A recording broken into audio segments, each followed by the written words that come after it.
እናንተ ልዑል ግን በጣም አሳዘነኝ። እኔ አባት ጆሮን እየኮረኮረ ነው ጭራሽ። በእርግጠኝነት ጩኸታችሁ ነው ያደነቆረው። ጩኸታችሁ ነው ያደነቆረው። ባካችሁ ጩኸታችሁን ቀንሱለት እንዴ! ልጁ እኮ ገና ሳያድግ ጆሮ ደነቆረ። ሩታና አብርሽ ኧረ ባካችሁ ባካችሁ፣ ልጇችሁ ጆሮ ካሁኑ ገና በቃ ኸላስ እንዴ! ምንድነው እናንተ ሰዎች? ኧረ ተው በህግ አምላክ የምር ለልጃችሁ አስቡ። ልጇን እንደዚህ ጆሮን የያዘበት ምክንያት ምንድነው? ነገር በዛበት፣ ጭቅጭቅ በዛበት። እንዴ ሁሌ ኝኝኝኝኝ እያላችሁ ነው ልጁ እንደዚህ የሆነው። የኔ አባት እንዴት አሳዘነኝ።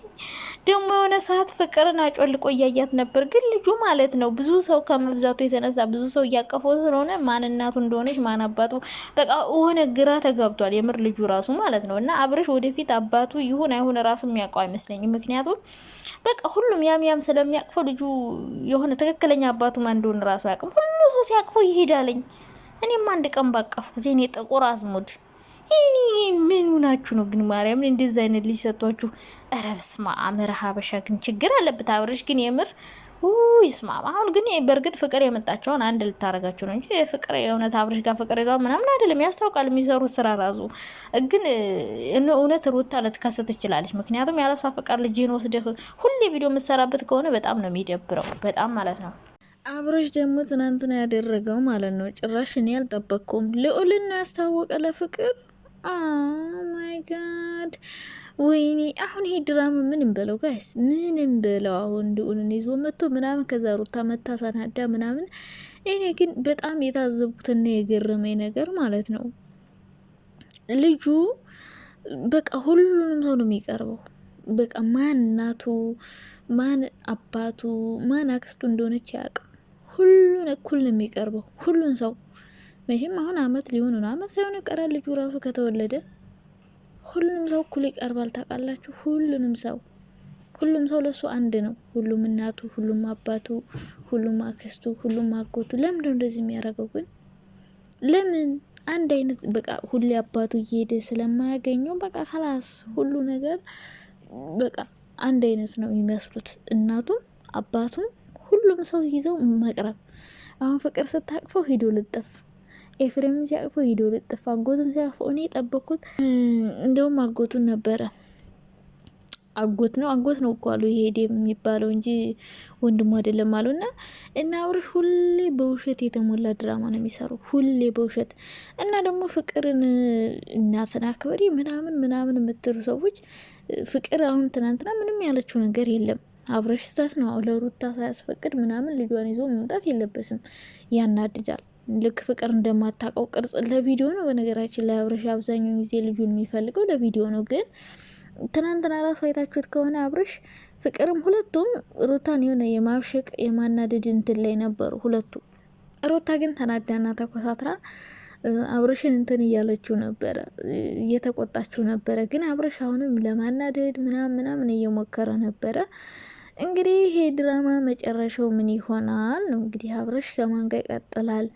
እንደው ሄርሜላ አስተተዋለች፣ ሩታ አስተተዋለች። ሩታስ ምን አማራጭ? ሩታ ደግሞ የሆነ ደስታ አለ፣ የሆነ አብርሽና ሩታ የሆነ ሰዓት ሲጣሉ ደስታን ያመጣሉ። ምንድነው? ምን ጉር ናችሁ እናንተ? እኔ ደስታ የሚባል ሰውዬ እዚህ ድራማ ውስጥ እንዲገባም አልፈልግም።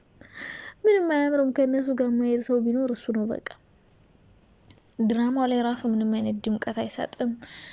በቃ ዝም ብሎ ንግግሩ አያምርም። በቃ ከነሱ ጋር ምንም የማይሄድ ሰው ቢኖር እሱ ነው። እና ደስታን ብትረሱት ምን አለበት? እሱን እያመጣችሁ እዛ ጋር መታንቀራፈፉ ቀርፋፋ ነገር ነው። ምንም ወይ ትወና አይችል ወይ ምን አይችል በቃ አይ ደስታ ይሁን። ለማንኛውም ሩታ ከሱ ጋር ይቻለው ብዬ ነው የሆነ ቪዲዮ ስላየው ነው እንግዲህ ነገ ከነገ ወዲያ ምን ይሰራሉ? አሁን እኝክ በቃ ምንም አያዝናናም፣ ደስ አይልም። ከዚህ በላይ የማያምር ነገር ቀይሱት።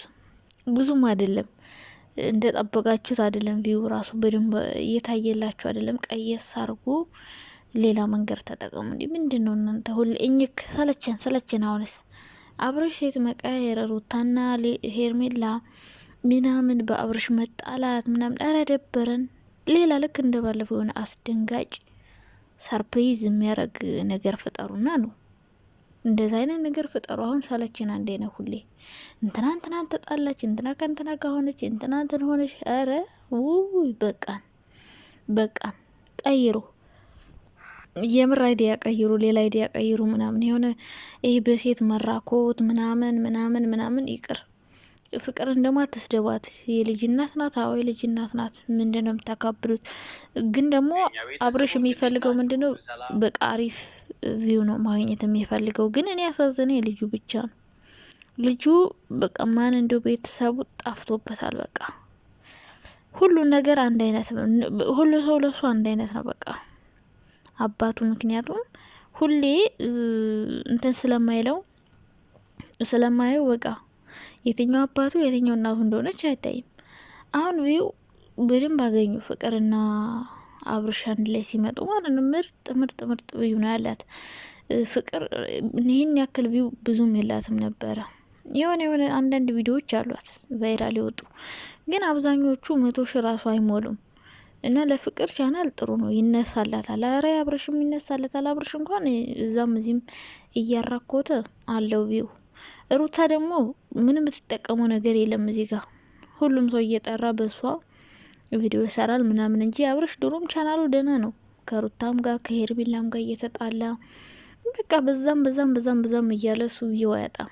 ፍቅር ግን በጣም ቻናሏን ሙቶ ነበረ። ደህና ቻናሏን እያስነሳላት ነው። ስለዚህ ከዚህ በኋላ ግን አይዲያ ቀይሮ ፍቅርን ደግሞ አስትስደባት። እሷ የመጣችበት ዋናው ነገሩ በቃ ስራ ነው። ለስራ እስከመጣች ድረስ ሄጂ አንቺ የልጅ እናት ሆነሽ የልጅ እናት ትሰድቢያለሽ፣ የልጅ እናት ምናምን አትበይ። እያንዳንድሽ እናንተ ዝም ብላችሁ አፋችሁን ስትከፋልን የምትውሉ የሆነ ዩቲዩበር ተነቃ፣ የሆነ ዩቲዩበር ታመመ፣ የሆነ ዩቲዩበር እንትን አለ ስትሉ ማለት ነው። ስለዚህ ራሳችሁ ስትሰዳደቡ ነው የምትውሉት። እናንተ ትልልቅ ሰዎች ሆናችሁ ራሱ እንደ ትልቅ ሰው አትሆኑም፣ ማንንም ስትሳደቡ ማለት ነው። እናንተ እየተሳደባችሁ ሌላ ሰው ስትመክሩ በጣም ነው የምታስቁኝ። መጀመሪያ እናንተ ትልቅ ሰው ሁኑ፣ ከዛ ሰው ምከሩ። እንደዛ ነው ልላችሁ የምፈልገው። ከዛ ውጭ ፍቅር አሪፍ ነው። ትንሽ ቀን ብትሰራ ጥሩ ነበረ፣ ግን ስድቡን የምችል አይመስለኝም። ከዚህ በላይ እውነቱን የሚያወጡ ይመስለኛል። ግን አብርሽ እና ፍቅር የእውነት የፍቅር ግንኙነት ምናምን ኑሯቸው አይደለም። ስለዚህ አንቺ ደግሞ ተረጋጊ ሩታማ፣ አትናደጅ። ለአንቺ የሚጠቅም ነገር ነው በእርግጠኝነት ማለት ነው። ይህ ድራማ ሄርሜላን ነቅሎ ያወጣታል። ከነ አብርሽና ከሩታ ህይወት ሄርሜላን ንቅል አድርጎ እስከ መጨረሻው ያወጣል። በአብርሽ ተስፋ ቆርጣለች። አሁን ሄርሜላ እንደው ዝም ብላ እልህ ይዟን ነው እንጂ በአብርሽ በጣም ነው ተስፋ ያቆረጠች። ስለዚህ እቺ ሴት ደግሞ ከህይወትሽ ከወጣችልሽ ሩታ ምን አሳሰበሽ? ከአሁን በፊትም ብዙ ነገር ተፈጥሮ ምናምን በቃ ነገሮችን ያስተካከለችላችሁ ፍቅር ናት። ከዛ በኋላ ነው ልጅ እስከ መውለድ የደረሳችሁት። እና ፍቅርን አትስደቧት በእርግጠኝነት። ስለዚህ እናንተ ተረጋጉ፣ አትሳደቡ። ዝም ብላችሁ ምንም በማታውቁት ነገር ዝም ብላችሁ ሆነ ሰው አትሳደቡ። ፍቅር በጣም ጨዋ ስነ ስርዓት ያለ ልጅ ናት። የምትፈልገው እሷ ስራ መስራት ብቻ